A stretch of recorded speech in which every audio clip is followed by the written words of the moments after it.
What's up YouTube? Cabo's Adventures here. So, I said I would do a video on my book, Unbroken Bonds of Battle, a book of heroism, patriotism, and friendship, by Johnny Joey Jones. So, here's the first video of it. Already showed the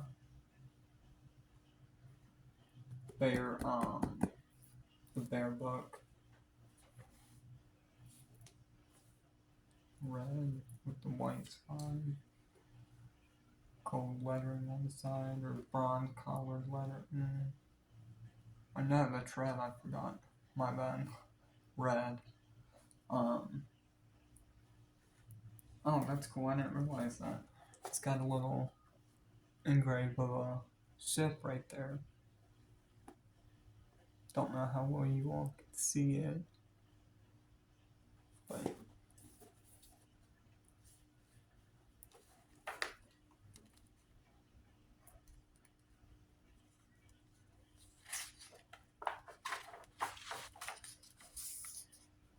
so there's no pictures in this one. I've already skimmed through all the pages to make sure. There's no pictures, so not really gonna be showing too much of the book, of the inside of it, unless if there's something cool in it or something like that. Or if there's any pictures I may have missed.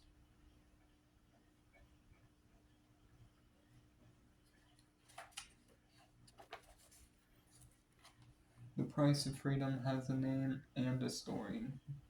Daniel Greer, E.J. Pate, Adam Benjamin, Chris McDonald, Jeff McDonald, and so many others perished while defending or after defending our freedom. I dedicated this work and the message it reveals to these eternal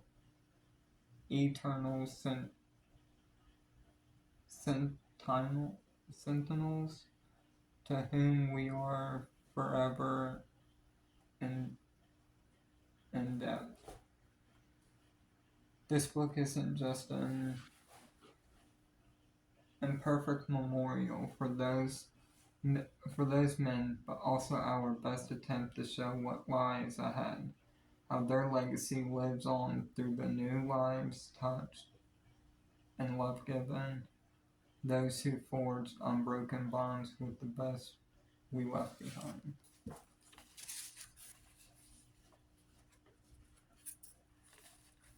And then the rest is just that.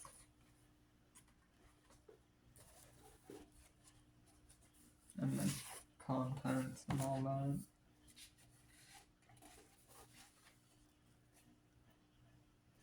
So there's 257 pages in this book, so I'm not a very fast reader, so we're only gonna get through a few pages at a time, but I'll try to do this as much as I can.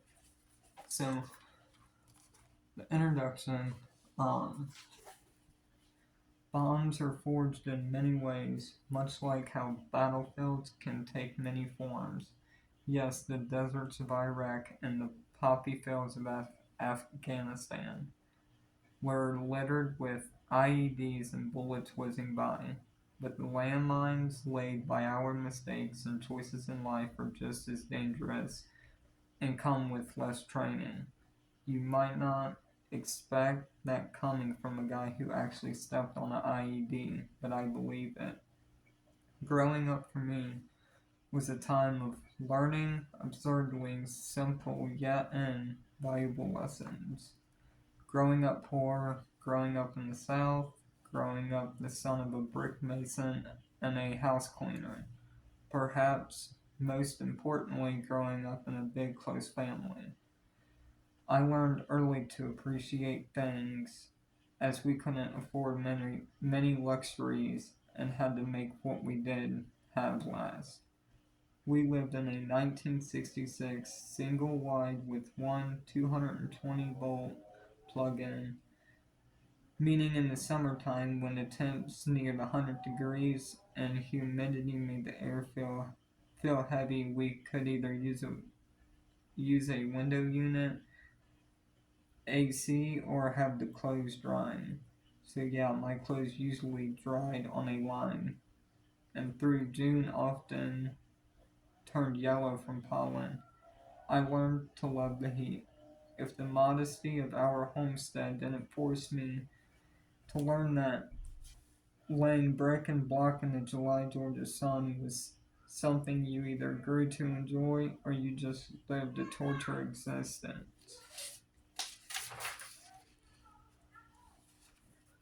We didn't have the time or money to call a repairman, so you learned to make it, fix it, or have a friend who could.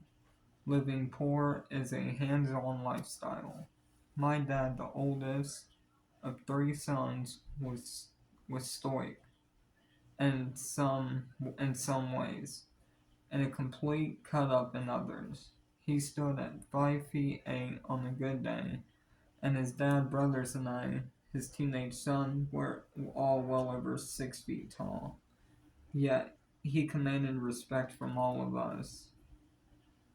We all lived next to each other, worked together, ate meals together, vacationed together, and got through the tough times together as a family. Above all, we respected him because he had the intellect and patience to learn any skill necessary. He was a mason by trade, having graduated in the 8th grade. He could do long division in his head but not on paper. He could figure square footage or degrees of slope seemingly by instinct. He could add and subtract in the standard measuring system as easily as units of 10.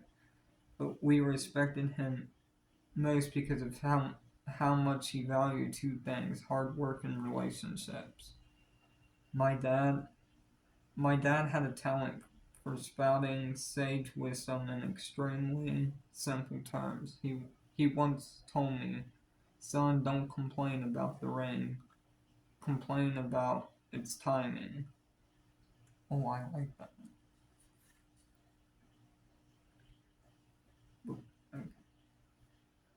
He had a lot to say about work too. Anything anything worth doing is worth doing right. Take the time to do it right the first time. That's faster than having to redo it. But his best advice was about people. For all the discipline and perfection that he expected from himself, he taught me the value of having grace and acceptance for others. He once told me when I was upset that a buddy was avoiding paying me back some money I'd loaned him. Never loan a friend more money than your friendship is worth. Then when I told him the excessively high amount of money I'd loaned, he just chuckled and said, "Well, son, as long as someone owes you, you'll never go broke." He even had such wisdom when it came to dating. My youngest uncle raced dirt track late models semi-professionally, so I spent most weekends at a racetrack helping our family-owned race teams successfully compete against teams with much more money. Another driver had three daughters, all close to my age, going into high school. All three had a crush on me and let me know about it. In my immaturity, I was rude to them collectively. When my dad heard about it, he decided the best course of action take was to take me for one of his infamous low friend rides, which were generally hours longer than advertised and consisted of mostly country roads and silent window gazing. As a toddler, this was how he got me to sleep when I was pitching a bad fit as a teenager. It was the only way he knew to start a conversation with me. While we were riding down a dirt road, he started abru- abruptly, son, be kind to those girls, even if you don't like them. To have the affection of women is a gift. You don't have to like them back, but respect that they chose you, and that should mean something. I didn't have much to say back at that early age. I was piecing together what it meant to be a man, and he just dropped a big dose of wisdom on me. Something I knew was important and could put into practice easily enough, but would take years to truly understand. His overall outlook on people, relationships, and the eventual bond we share with those in our lives was one of hard earned perspective and surprising optimism. In simple Southern terms, he was usually described by those who knew him as the kind of man who would give a stranger in need the shirt off his back. He knew from a life of manual labor and struggle what I must myself would learn as a Marine. The bond we share with those who choose to be in our lives can be one of lifelong commitment to one another. Such a bond can't be forced but is worth the effort. Or in my dad's words, nothing worth your effort comes easy, and anything worth doing is worth doing right. These days, it seems we live in a society that's lost touch with itself. We socialize online, we date through cattle car apps, making huge determinations of a person's worth with a glance and swipe. We order food to be delivered, attend church in our living rooms, and working from home is an ever is an ever more popular occupation as a populace. We've traded necessary human bonds for efficiency and convenience. Likewise, when veterans returned home from the last long war, Vietnam, their goals were simple but huge. Marry the homecoming queen and take over dad's hardware store. But that house on Main Street and start a family.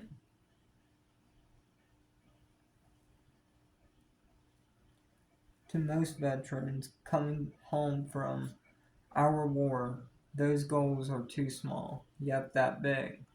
Beautiful world we're accessing online leaves little more than detachment and loneliness in our lives. However, for many people in this book, the military provided a lifeline out of that loneliness. Choosing to serve offers people a path to a chosen family, an interwoven network of brothers and sisters who will have your back in adversity. Not the family one not the family one is born into, but blood brothers nonetheless. Not because they have the same blood in their veins, but because they split blood on faraway battlefields for the same purpose. It's a family that one phone call away for the rest of your life. The military offers an escape from an alienated society to one built on lifelong bonds. When Amos Benjamin's older brother was killed in action, he found his brother's friend coming back around him for support, rallied by their commanding officer, Greg Bobluski. Greg himself had found a family in the Marines when his own relatives didn't bother showing up.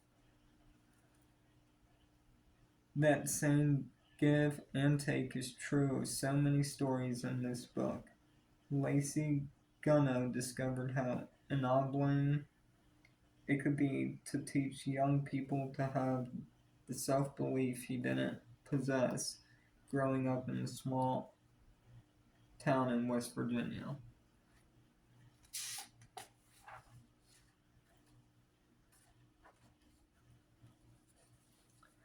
I don't I don't know that he'd have put it that way, but that was the way my dad thought about people. He knew bonds weren't something you forged lightly or threw away cheaply. As a Marine, those bonds became more than merely shared circumstance or convenience. The bonds we make on the battlefield can remain unbroken if we let them. I left home a, a lost, naive to the world, and relatively inexperienced 18-year-old.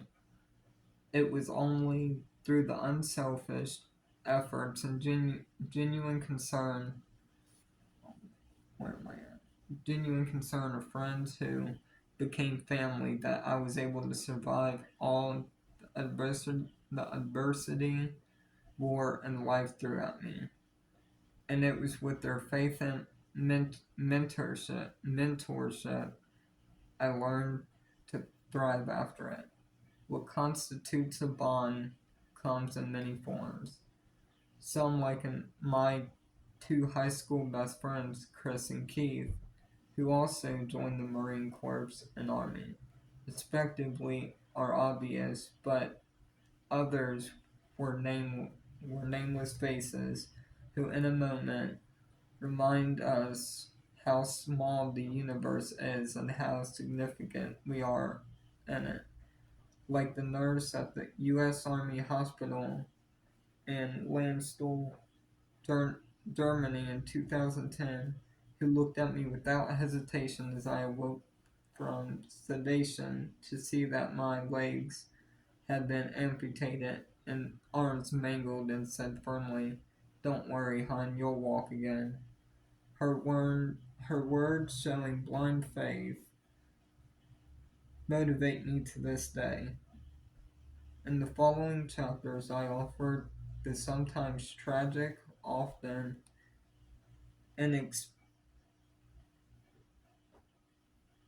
inexplicable, and consensually heroic stories and shared experiences of some of those who have left a permanent mark on my own life. These are the warriors, heroes, and humble Americans who have learned firsthand the powerful nature of those unbroken bonds of the battlefield, and it is my honor to share them with you.